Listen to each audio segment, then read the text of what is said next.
Guys, today in this video gonna to show you how to type this symbol in Excel. So guys, if you want to type Excel in this symbol in Excel, so very easy. Firstly click on insert. After click on symbol, type here character code 00C1.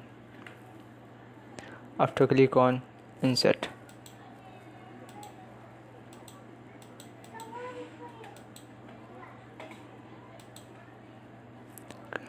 click on close.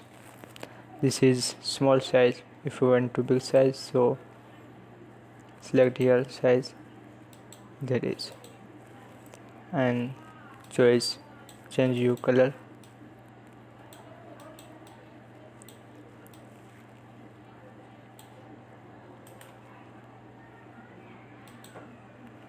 That is. So guys, this is very simple and easy method. Thank you for watching this video. Please subscribe my channel for latest update.